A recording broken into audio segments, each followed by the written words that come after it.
The പ്രസിൻ്റെ പുതിയ എപ്പിസോഡിലേക്ക് എല്ലാ പ്രേക്ഷകർക്കും സ്വാഗതം. 3 പത്രങ്ങളിൽ കഴിഞ്ഞ ദിവസത്തെ വാർത്തകൾ എങ്ങനെയാണ് നൽകിയിരിക്കുന്നത് എന്നാണ് നമ്മൾ ഇന്ന് വിശകലനം ചെയ്യുന്നത്. സംഭവബഹുലമായ ദിവസം തന്നെയാണ്, എല്ലാ വാർത്താദിനങ്ങൾ തന്നെയാണ് കടന്നു പോകുന്നത്. ആ വാർത്താദിനങ്ങളിലെ പ്രധാനപ്പെട്ട വാർത്തകളാണ് പത്രങ്ങൾ അവരുടെ ലിമിറ്റഡ് ആയിട്ടുള്ള സ്പേസിൽ ഉൾപ്പെടുത്തുന്നത്. നമുക്ക് ഓരോ പത്രങ്ങളിലേക്കും പോകാം. ഇന്നലെ ഏറ്റവും പ്രധാനപ്പെട്ട വാർത്ത മാധവ് ഗാഡ്ഗിലിൻ്റെ വിടവാങ്ങൽ തന്നെയായിരുന്നു. പശ്ചിമഘട്ടത്തെ പശ്ചിമഘട്ടത്തിൻ്റെ സംരക്ഷണത്തിന് വേണ്ടി നിലകൊണ്ട മാധവ് ഗാഡ്ഗിലിൻ്റെ വേർപാട് എല്ലാ പത്രങ്ങളും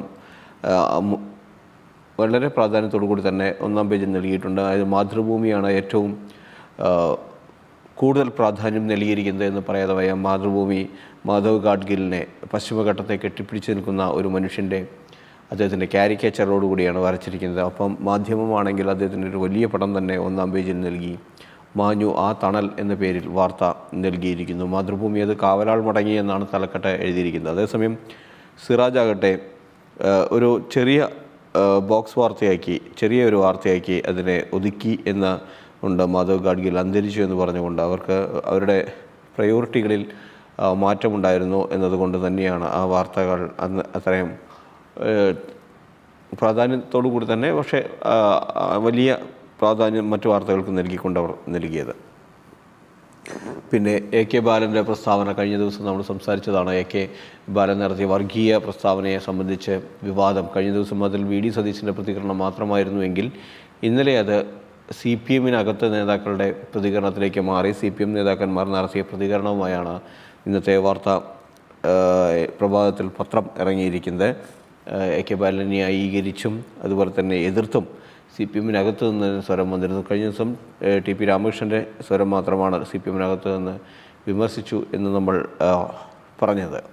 നമുക്ക് വാർത്തകളുടെ വിശദാംശങ്ങളിലേക്ക് പോകേണ്ടതുണ്ട്. അതിനു മുമ്പ് മറ്റൊരു പ്രധാനപ്പെട്ട വാർത്ത ഇന്നലെ ബംഗാളിൽ നിന്നാണ് വന്നത്. ഈ ബംഗാളിൽ ഇ ഡി റെയ്ഡിനിടെ മമത വരികയും മമത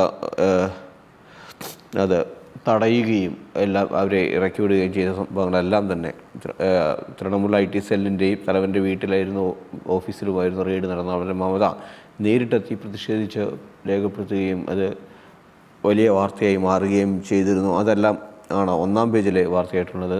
ഉള്ളിലേക്ക് പോകുമ്പോൾ ആഷസ് ഉൾപ്പെടെയുള്ള വാർത്തകളുണ്ട്. നമുക്ക് ഓരോ വാർത്തകളായിട്ട് എടുക്കാം.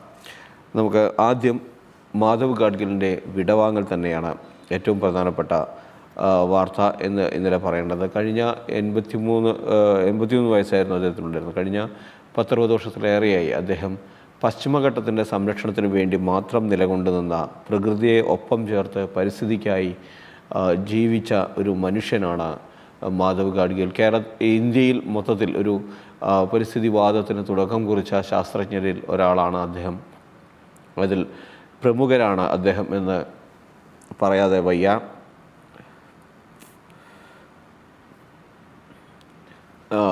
അദ്ദേഹത്തിൻ്റെ ഇടപെടൽ കൊണ്ട്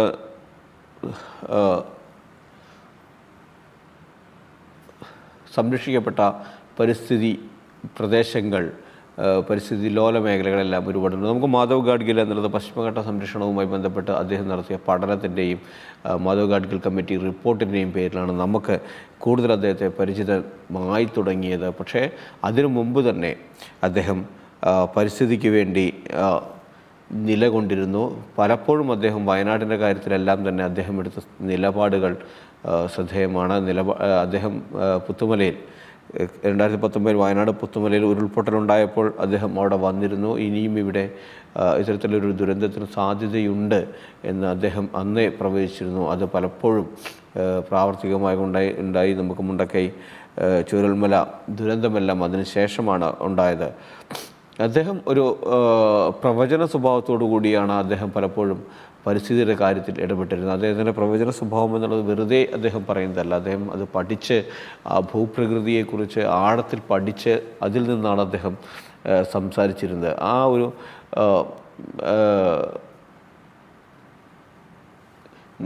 നിലപാട് അദ്ദേഹം എതിരെ നിൽക്കുന്നത് ആര് എന്ന ഒരു ഇത് ഇല്ലാതെ അദ്ദേഹത്തിൻ്റെ അഭിപ്രായം പറഞ്ഞിരുന്നു. അത് പരിസ്ഥിതിക്ക് വേണ്ടിയായിരുന്നു. പരിസ്ഥിതിക്ക് വേണ്ടി മാത്രമല്ല, പിറക്കാനിരിക്കുന്ന തലമുറകൾക്ക് വേണ്ടിയായിരുന്നു. ഈ ഭൂമി ഇനിയും നിലനിൽക്കേണ്ടതുണ്ട് എന്ന ഉത്തമ വിശ്വാസത്തിൽ നിന്നായിരുന്നു അദ്ദേഹം അങ്ങനെ സംസാരിച്ചിരുന്നത്. ആ മാധവ് ഗാഡ്ഗിലാണ് പശ്ചിമഘട്ടത്തിലെ ഇപ്പോൾ അവശേഷിക്കുന്ന പശ്ചിമഘട്ടത്തെ എങ്കിലും സംരക്ഷിച്ചു നിർത്തിയതിൽ അദ്ദേഹത്തിൻ്റെ നിലപാട് ഏറെ ശ്രദ്ധേയമായിരുന്നു. ഏതായാലും അദ്ദേഹം ഇന്നലെ പൂനെയിലെ അദ്ദേഹത്തിൻ്റെ വസതിയിൽ വെച്ചാണ് അന്തരിച്ചത്.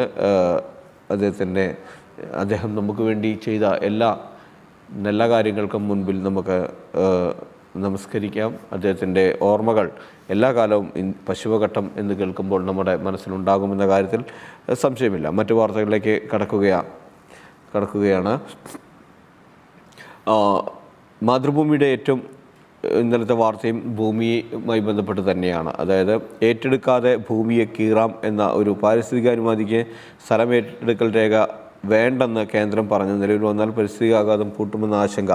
കേന്ദ്ര സർക്കാരിൻ്റെ കൽക്കരി-ഇതര ഖനന പദ്ധതികൾക്കായി പരിസ്ഥിതികാനുമതിക്ക് അപേക്ഷിക്കുന്നതിന് മുൻപേ സ്ഥലമേറ്റെടുക്കൽ രേഖകളോ ബന്ധപ്പെട്ട ഭൂവുടമകളുടെ അനുമതി പത്രമോ ഹാജരാക്കേണ്ടെന്ന് കേന്ദ്ര വനം പരിസ്ഥിതി മന്ത്രാലയം ഉത്തരവിട്ടിരിക്കുന്നു. ഇതൊരു തീരത്തും കായലും നടക്കുന്ന വിവിധ ഖനനങ്ങൾ, ദേശീയപാത നിർമ്മാണം മുതലായവയെല്ലാം ഇത് ബാധകമാകും. പദ്ധതികൾക്ക് വേഗം കൂട്ടാനുള്ള നീക്കത്തിൻ്റെ ഭാഗമായാണിത് എന്നാണ് വിശദീകരണം. ഇത് വലിയൊരു പ്രത്യാഘാതങ്ങൾ ഉണ്ടാക്കുന്നതാണ്. ഭൂമി ഏറ്റെടുക്കലിന് സംസ്ഥാന സർക്കാർ പ്രാഥമിക വിജ്ഞാപനം ഇറക്കണമെന്നാണ് നിലവിലെ വ്യവസ്ഥ.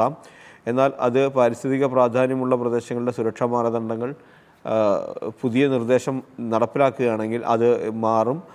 വിശ്വസനീയ രേഖകളും ഭൂവുടമയുടെ അനുമതി പത്രവും സമർപ്പിക്കണമെന്നും അതുപോലെ തന്നെ 2013 പുനരധിവാസ നിയമപ്രകാരമാവണം ഭൂമി ഏറ്റെടുക്കൽ എന്നുമാണ് നിലവിലുള്ള, അതായത് 2014 നിലവിൽ വന്ന വ്യവസ്ഥകളെങ്കിൽ അതെല്ലാം തന്നെ അട്ടിമറിക്കുന്ന അങ്ങനെ 3 ഇളവുകളാണ് നൽകുന്നത്.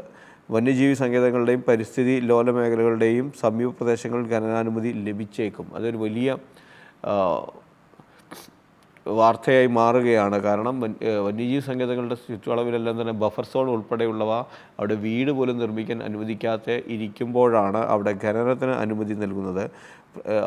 അത് ഒരു വലിയ ദുരന്തത്തിലേക്കും പരിസ്ഥിതി ലോല മേഖലയിൽ ഖനനത്തിന് അനുമതി നൽകി കഴിഞ്ഞാൽ അവിടെ ഉണ്ടാകാൻ പോകുന്നത് വലിയ തോതിലുള്ള മണ്ണിടിച്ചിലും വലിയ തോതിലുള്ള പരിസ്ഥിതി പ്രശ്നങ്ങളും ഉണ്ടാകും. നമ്മുടെ ഉദാഹരണം പറയുകയാണെങ്കിൽ നമ്മുടെ മേപ്പാടി പോലുള്ള പുത്തുമല പോലുള്ള സംഭവങ്ങളെല്ലാം ഇനിയും ആവർത്തിക്കും എന്ന് തന്നെയാണ്. അത് ഇന്ത്യയിൽ എവിടെ വേണമെങ്കിലും ഇത് ആവർത്തിക്കാം. മനുഷ്യനേക്കാൾ വില മുതലാളിമാരുടെ പണത്തിന് നൽകുന്നത് കൊണ്ടുണ്ടാകുന്ന ഒരു പരിസ്ഥിതി പ്രശ്നമായി തന്നെയാണ് ഇതിനെ കാണേണ്ടത്. പ്രദേശത്തിൻ്റെ ഭൂമിശാസ്ത്രത്തെക്കുറിച്ച് വ്യക്തത ഇല്ലാതെ പരിസ്ഥിതി ആഘാത പഠനം സാധ്യമാകില്ല എന്നതാണ് ഇവർ പറയുന്ന ഇത്. ഏതായാലും ഈ ഒരു പ്രധാനപ്പെട്ട വാർത്തയാണ് ഈ പരിസ്ഥിതി മന്ത്രാലയത്തിൻ്റെ ഈ വാർത്തയാണ് മാതൃഭൂമിയുടെ ഏറ്റവും പ്രധാനപ്പെട്ട വാർത്ത. അത് നൽകിയിരിക്കുന്നവർ ലേവലോട്ട് ഇറക്കിയിരിക്കുന്നത് മാധവ് ഗാഡ്ഗിലിൻ്റെ മരണവും ഈ വാർത്തയും ചേർത്ത് വെച്ചാണ് അവർ വാർത്ത ചെയ്തിരിക്കുന്നത് എന്നത് ശ്രദ്ധേയമാണ്. മാധവ് ഗാഡ്ഗിൽ പോയ അന്ന് തന്നെയാണ് ഇത്തരത്തിലൊരു സംഭവം ഉണ്ടാകുന്നത് എന്നതും വലിയ ഖേദകരമായ ഒരു സംഭവമാണ്. ഇനി ഏറ്റവും പ്രധാനപ്പെട്ട രണ്ടാമത്തെ വാർത്ത ബാലനിൽ ഭിന്നത എന്ന സാധനമാണ്.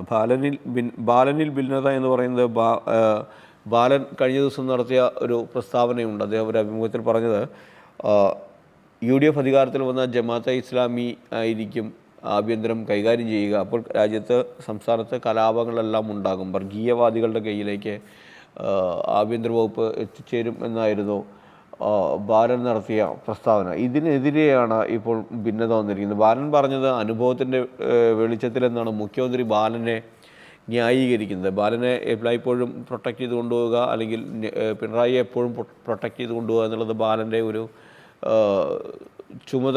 കടമയായിട്ടാണ് കണ്ടിട്ടുള്ളത്. എന്ത് വിവാദം ഉണ്ടാകുമ്പോഴും ബാലൻ അപ്പോൾ തന്നെ ചാടിയിറങ്ങി എന്തെങ്കിലും ഒരു പ്രസ്താവന നടന്നത് നമ്മൾ കണ്ടിട്ടുണ്ട്.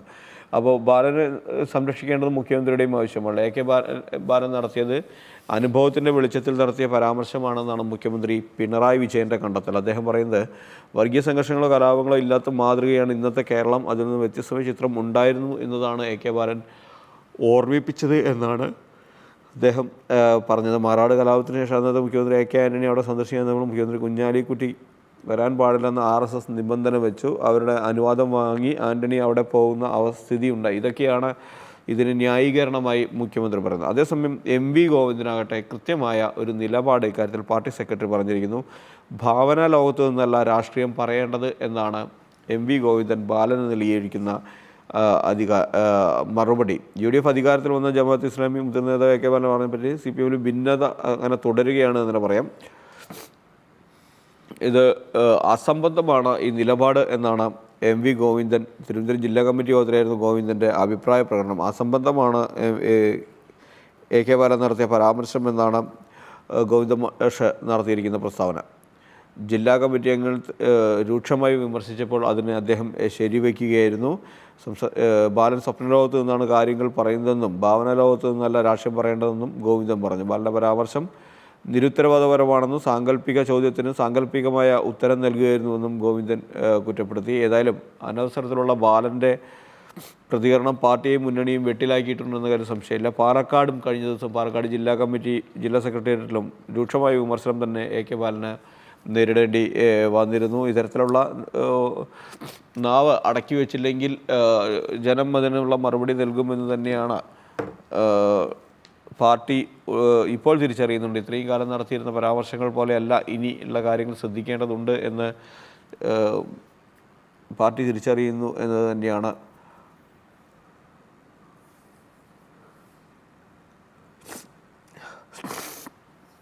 ഇനി ഇന്നലത്തെ ഏറ്റവും പ്രധാനപ്പെട്ട മറ്റൊരു വാർത്ത, ആ വാർത്ത മാതൃഭൂമി 1-ാം പേജിൽ നൽകിയിട്ടില്ല.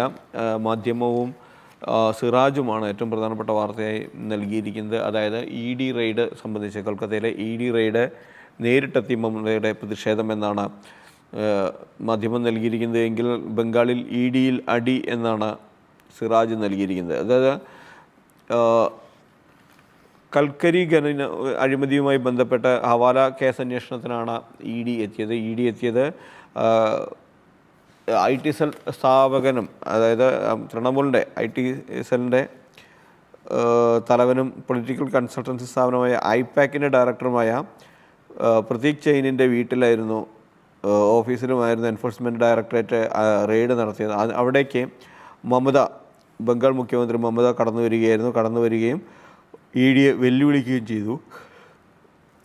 ED അവിടെ നിന്ന് പരസ്യമായി വെല്ലുവിളിക്കുകയും ചെയ്തു. കാരണം ED വീട്ടിൽ നിന്ന് ഇറങ്ങി പോകുമ്പോൾ ഒരു മമത കൈവശം ഒരു ഫയൽ ഉണ്ടായിരുന്നു. ആ ഫയലിനകത്ത് എന്താണ് എന്ന കാര്യത്തിൽ സംശയമുണ്ട്. അങ്ങോട്ട് കയറി ചെല്ലുമ്പോൾ ആ ഫയൽ ഉണ്ടായിരുന്നില്ല. അത് ED ഉദ്യോഗസ്ഥരുടെ കയ്യിൽ നിന്ന് തട്ടിപ്പറിച്ചെടുത്ത ഫയലാണ് എന്ന അഭ്യൂഹങ്ങൾ പറക്കുന്നുണ്ട്. മമത ലാപ്ടോപ്പും ഫോണും നിരവധി രേഖകളും കൊണ്ടുപോയി എന്നാരോപിച്ച് ED ഇതിനിടയ്ക്ക് കൊൽക്കത്ത ഹൈക്കോടതിയെ സമീപിക്കുകയും ചെയ്തു.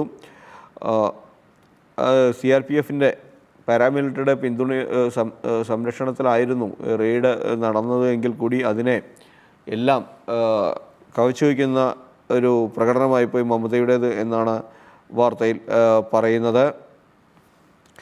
ഇതെന്താ റെയ്ഡിനുണ്ടായ കാരണം എന്ന് പറയുന്നത് ഈസ്റ്റേൺ കോൾഫീൽഡ് ഖനിയുമായി ബന്ധപ്പെട്ട ശതകോടികളുടെ അഴിമതിയിലാണ് 2020 CBI കേസ് രജിസ്റ്റർ ചെയ്ത് FIR ഇട്ടിരുന്നു. അതിനെ കേന്ദ്രീകരിച്ചാണ് ഇപ്പോൾ ED അന്വേഷണം നടത്തുന്നത്. പ്രാദേശിക ഖനി നടത്തിപ്പുകാരൻ അനൂപ് മാജിയാണ് കേസിലെ മുഖ്യപ്രതി. കേസിൽ മമതാ ബാനർജിയുടെ അനന്തരവനായ തൃണമൂൽ കോൺഗ്രസ് MP അഭിഷേക് ബാനർജിയെ ED നേരത്തെ ചോദ്യം ചെയ്തിരുന്നു. രാഷ്ട്രീയ പ്രതികാരത്തിന് കേന്ദ്രം ED ഉപയോഗിക്കുന്നു എന്ന് ആരോപിച്ചാണ് റെയ്ഡ് നടക്കുന്ന സ്ഥലങ്ങളിൽ പോലീസ് കമ്മീഷണർ മനോജ് വർമ്മ ഉൾപ്പെടെ മുതിർന്ന ഉദ്യോഗസ്ഥർ അകമ്പടിയോടെ എത്തിയ മമതാ ബാനർജി ഈ ED ഉദ്യോഗസ്ഥരെ ഭീഷണിപ്പെടുത്തുകയൊക്കെ ചെയ്തത്. ഏതായാലും രാഷ്ട്രീയ പ്രേരിതമായി ഇത്തരം കേന്ദ്ര ഏജൻസികളെ BJP സർക്കാർ ഉപയോഗിക്കുന്നുണ്ടെന്ന കാര്യം വസ്തുതയാണ്. അത് ഒരുപാട് തവണ നമ്മൾ കണ്ടിട്ടുണ്ട്, കേരളത്തിന് പുറത്തും എല്ലാം കണ്ടിട്ടുണ്ട്. പക്ഷേ അവിടെയെല്ലാം ഇങ്ങനെ EDയെ വന്ന് മുഖ്യമന്ത്രി നേരിട്ട് വന്ന് തടയുകയും വെല്ലുവിളിക്കുകയും ഇറക്കി വിടുകയും ചെയ്യുന്ന സംഭവം നമ്മൾ കേട്ടിട്ടില്ല. ഇപ്പോൾ അത് ഈവൻ മുഖ്യമന്ത്രിമാരുടെ വീടുകളിൽ പോലും, മുഖ്യമന്ത്രിയുടെ ഓഫീസിലും വീട്ടിലും പോലും EDയും CBIയും എല്ലാം തന്നെ റെയ്ഡ് നടത്തുകയോ ചോദ്യം ചെയ്യുകയോ ഒക്കെ ചെയ്യുന്നത് നമ്മൾ കണ്ടിട്ടുണ്ട്. പക്ഷേ ഇത്തരത്തിലൊരു നടപടി ഇത് ആദ്യത്തെയാണ്. ഏതായാലും വളരെ ബംഗാളിൽ മാത്രം നടക്കുന്ന ഒരു പ്രതിഭാസമായി മാറുകയാണോ ഇത് എന്ന് അറിയില്ല. ഏതായാലും ഇന്നലെ വലിയ വാർത്താ പ്രാധാന്യം തന്നെയാണ് അതിന് ദേശീയ മാധ്യമങ്ങളെല്ലാം നൽകിയത്. ഇനി EDയിൽ നിന്ന് ഒരു ഉദ്യോഗസ്ഥനെ പുറത്താക്കി, രാധാകൃഷ്ണനെ പുറത്താക്കി. വിവാദമായ നയതന്ത്ര സ്വർണ്ണക്കടത്ത് കേസ് അടക്കം അന്വേഷിച്ച എൻഫോഴ്സ്മെൻറ്റ് ഡയറക്ടറേറ്റ് ഡെപ്യൂട്ടി ഡയറക്ടർ മലയാളിയുമായ പി രാധാകൃഷ്ണൻ സർവീസിൽ നിന്ന് നീക്കി. 30 വർഷത്തെ സർവീസും 50 വയസ്സും പൂർത്തിയാക്കിയ കേന്ദ്ര സർക്കാർ ഉദ്യോഗസ്ഥന് നിർബന്ധിത വിരമിക്കൽ നൽകാമെന്ന ചട്ടപ്രകാരമാണ് കേന്ദ്ര ധനകാര്യ മന്ത്രാലയത്തിൻ്റെ നടപടി. അദ്ദേഹത്തെ ഇവിടെ നിന്ന് കൊച്ചിയിൽ നിന്ന് ശ്രീനഗറിലേക്ക് സ്ഥലം മാറ്റിയിരുന്നു. അതിനെതിരെ അദ്ദേഹം സെൻട്രൽ അഡ്മിനിസ്ട്രേറ്റീവ് ട്രിബ്യൂണലിനെ സമീപിച്ചിരുന്നു. അതിനിടയിലാണ് അദ്ദേഹത്തെ ഇ ഡിയിൽ നിന്ന് പുറത്താക്കിയിരിക്കുന്നത്. പക്ഷേ അദ്ദേഹത്തെ പുറത്താക്കിയതിന് പിന്നിൽ ചില കേസുകളുണ്ട്, അദ്ദേഹത്തിനെതിരെ ചില ആരോപണങ്ങളുണ്ട് എന്ന തരത്തിലുള്ള വാർത്തകളുണ്ട്. അത് മാതൃഭൂമി വാർത്തയിൽ പറഞ്ഞിട്ടില്ല എന്നതും ശ്രദ്ധേയമാണ്. അദ്ദേഹത്തെ ഇ ഡിക്ക് പുറത്തേക്ക് എന്തുകൊണ്ട് പുറത്താക്കി എന്ന കാര്യം, എന്തിന് അദ്ദേഹത്തിന് നിർബന്ധിത വിരമിക്കൽ നൽകി എന്ന് മാതൃഭൂമി പറയുന്നില്ല. നമുക്ക് ഉൾപേജുകളിലേക്ക് കടക്കാം. ഉൾപേജുകളിലേക്ക് കടക്കുമ്പോൾ ആദ്യം ഗൾഫിലെ വാർത്തകൾ നോക്കാം. 7 പുതിയ സ്റ്റേഷനുകൾ കൂടി പ്രഖ്യാപിച്ച് എത്തിഹാദ് റെയിൽ എന്ന വാർത്തയാണ് മാതൃഭൂമിയുടെ ഗൾഫ് വർത്തമാനത്തിലുള്ള പ്രധാനപ്പെട്ട വാർത്ത. നേരത്തെ 4 സ്റ്റേഷനുകൾ പ്രഖ്യാപിച്ചിരുന്നു. അതിൻ്റെ കൂടെയാണ് 7 സ്റ്റേഷനുകൾ കൂടി പ്രഖ്യാപിച്ചിരിക്കുന്നത്. അങ്ങനെ 11 സ്റ്റേഷനുകളായി മാറുന്നു. 11 നഗരങ്ങൾ ബന്ധിപ്പിക്കുമെന്നാണ് ഇത്തിഹാദ് റെയിൽ നേരത്തെ തന്നെ പ്രഖ്യാപിച്ചിരുന്നത്.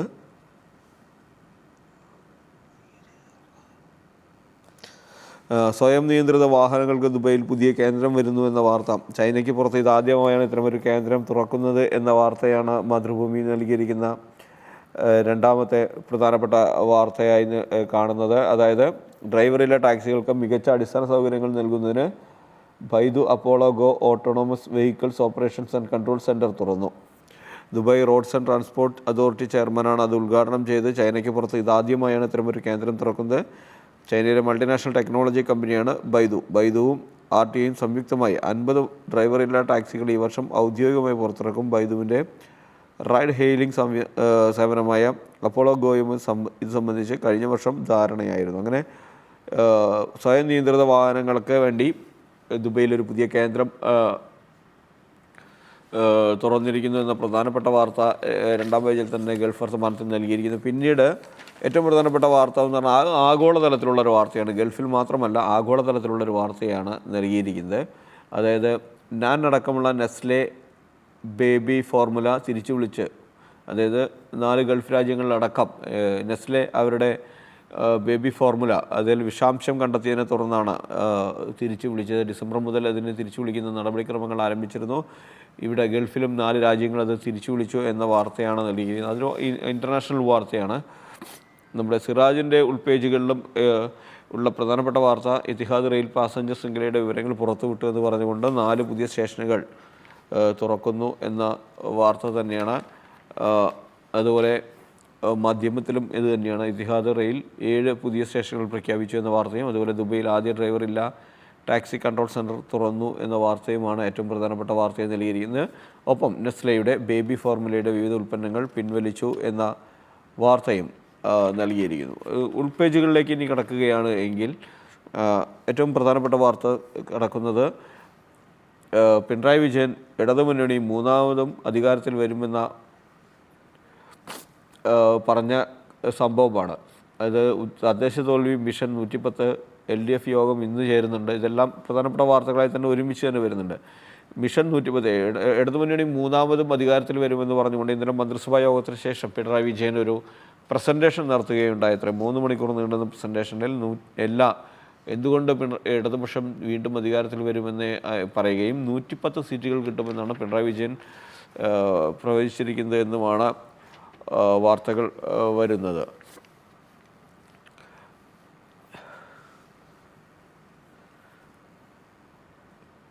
ഡൽഹിയിലെ ഇടിച്ചു നിരത്തലിനെ സംബന്ധിച്ച് കഴിഞ്ഞ ദിവസം നമ്മൾ വാർത്തയുടെ കാര്യം സംസാരിച്ചിരുന്നു. ഇടിച്ചു നിരത്തൽ SP-യുടെ MP-ക്കും പോലീസ് നോട്ടീസ് നൽകിയിട്ടുണ്ട് എന്നാണ് വാർത്ത മാധ്യമം ഉൾപേജിൽ നൽകിയിരിക്കുന്നു.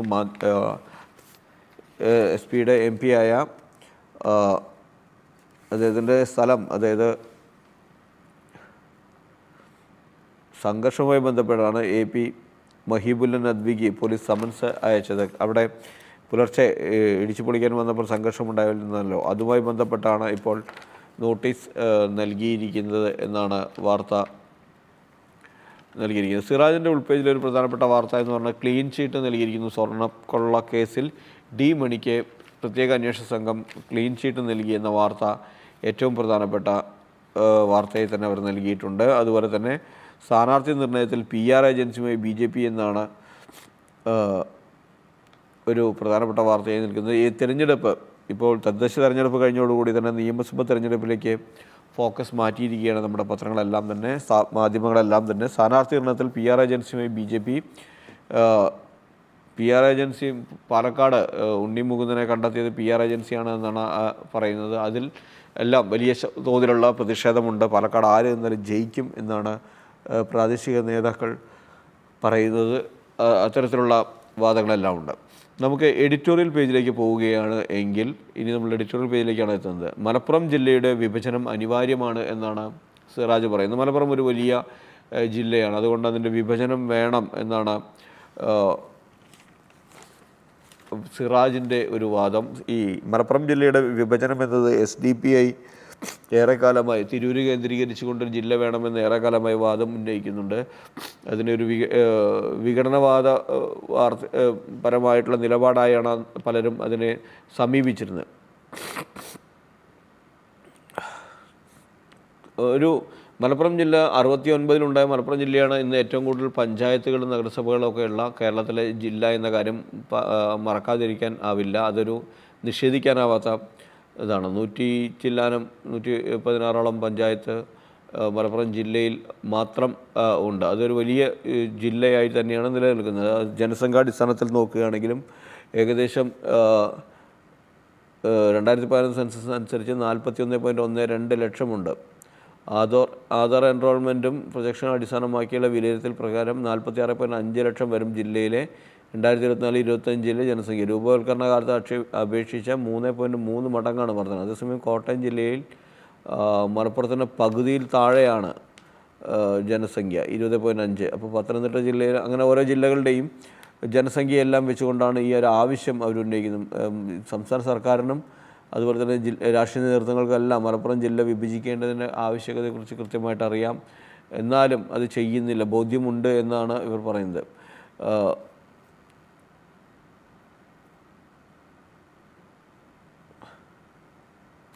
അതാണ് അവരുടെ ഒരു ആവശ്യം, മലപ്പുറം ജില്ല വിഭജിക്കുക. കേരള ജമാഅത്തെ ഇസ്ലാമി മാത്രമല്ല, മുസ്ലിം ലീഗ് നേതാവ് തിരൂർ MLA-യുമായ കുറുക്കുളി മൊയ്തീൻ, PV അൻവർ തുടങ്ങിയ പലരും മലപ്പുറം ജില്ല വിഭജിക്കണമെന്ന് ആവശ്യപ്പെട്ടിട്ടുണ്ട്. ഒപ്പം SDPയുടെ കാര്യം കൂടെ അവർക്ക് പറയാമായിരുന്നു. SDP ഇക്കാര്യത്തിൽ ഏറെക്കാലമായി പറഞ്ഞുകൊണ്ടിരിക്കുന്നതാണല്ലോ.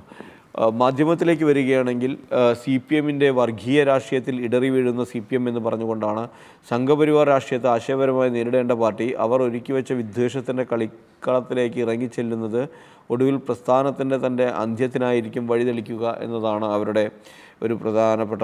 AK ബാലൻ്റെ പ്രസ്താവന ജമാഅത്തെ ഇസ്ലാമിക്കെതിരെയായിരുന്നല്ലോ. അപ്പോൾ ജമാഅത്തെ ഇസ്ലാമിയുടെ ജിഹ്വയായ മാധ്യമം സ്വാഭാവികമായും അതിനെ പ്രതിരോധിക്കുമെന്ന കാര്യത്തിൽ സംശയമില്ലല്ലോ. ആ ഒരു രീതിയിലാണ് അതിൻ്റെ വാർത്ത എഴുതിയിരിക്കുന്നത്. സംഘപരിവാർ ആണ് ഇത്തരത്തിൽ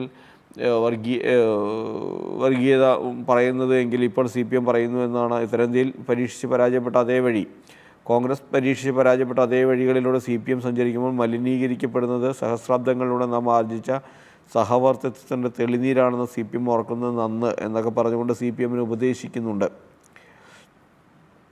ഗ്രാംഷിയുടെയും ദിമിത്രോവിൻ്റെയും ഫാസിസ്റ്റ് വിരുദ്ധ നിലപാടുകളെല്ലാം തന്നെ ഓർമ്മിപ്പിച്ചുകൊണ്ടുള്ള ഒരു എഡിറ്റോറിയലാണ്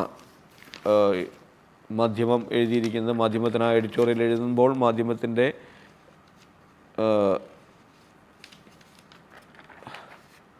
പ്രധാനപ്പെട്ട ആശയധാരയിലേക്കുള്ള അവരുടെ ഒരു നിലപാടിലേക്കുള്ള CPM-ൻ്റെ കടന്നുകയറ്റത്തെയും ചോദ്യം ചെയ്യലാണ് എഡിറ്റോറിയലിൻ്റെ പ്രതിഫലനം.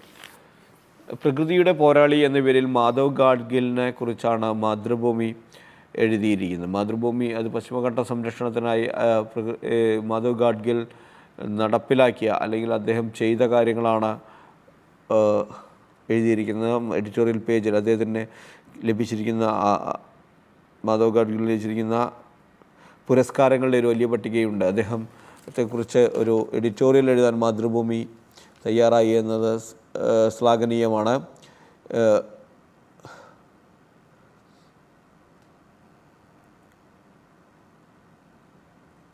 അദ്ദേഹത്തിൻ്റെ നേതൃത്വത്തിൽ പശ്ചിമഘട്ടത്തിലെ പരിസ്ഥിതി ലോല മേഖല നിർണ്ണയിക്കുന്നതിന് 1.5 ദശാബ്ദം മുൻപ് ആരംഭിച്ച പ്രക്രിയ ഇപ്പോഴും പൂർത്തിയാകാതെ ഇഴഞ്ഞു നീങ്ങുകയാണ്. 2010 UP സർക്കാർ മാധവ് ഗാഡ്ഗിലിൻ്റെ നേതൃത്വത്തിൽ സമിതിയെ നിയോഗിച്ചത് എന്നൊക്കെ പറഞ്ഞുകൊണ്ട് ആ മാധവ് ഗാഡ്ഗിൽ കമ്മിറ്റിക്ക് എന്ത് സംഭവിച്ചു? അതിന് ശേഷം കസ്തൂരിരംഗൻ കമ്മിറ്റി വരുന്നു, ഉമ്മൻ കമ്മിറ്റിയെ കേരളം നിയോഗിക്കുന്നു. അങ്ങനെ ആ കമ്മിറ്റി റിപ്പോർട്ടിന്മേൽ പഠനം നടത്തിക്കൊണ്ടേയിരിക്കുകയാണ് എന്ന് പറഞ്ഞുകൊണ്ട് പ്രകൃതിയുടെ പോരാളി എന്ന പേരിൽ മാധവ് ഗാഡ്ഗിലിനെ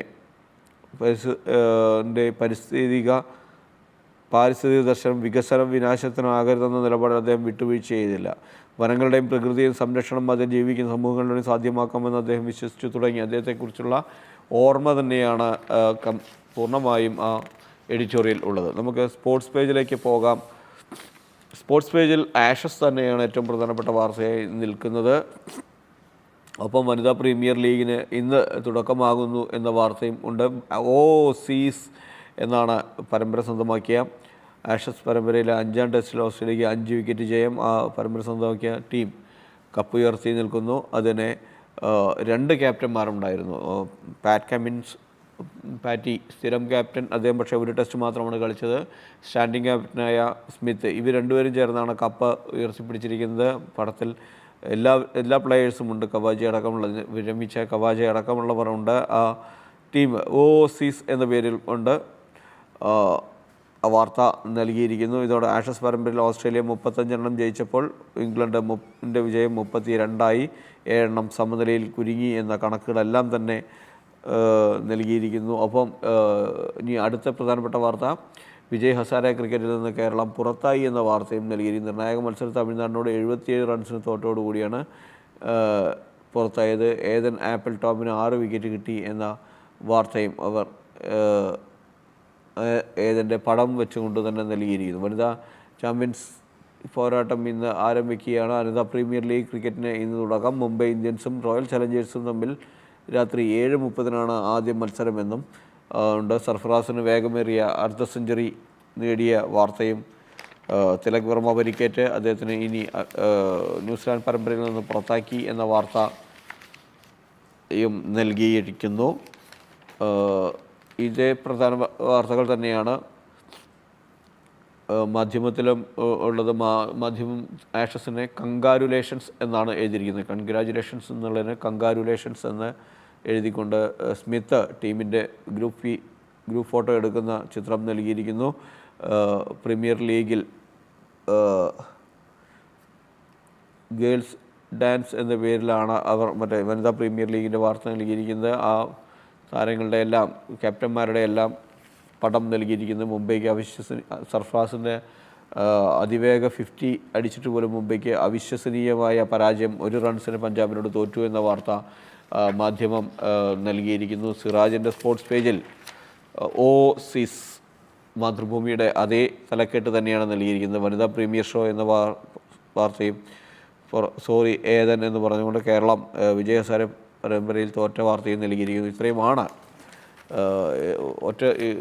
അരമണിക്കൂറിൽ കൊണ്ട് ഓടിച്ചു തീർക്കാവുന്ന വാർത്തയാണ്. ഇനിയും വാർത്തകൾ ഒരുപാടുണ്ട്. ഈ വാർത്തകളോടുകൂടി ഇന്നത്തെ ദ പ്രസ് അവസാനിക്കുകയാണ്. ഇന്നത്തെ വാർത്താദിനത്തിലെ വാർത്തകളുമായി ഇറങ്ങുന്ന നാളത്തെ പത്രങ്ങളുമായി കാണാം. നന്ദി, നമസ്കാരം.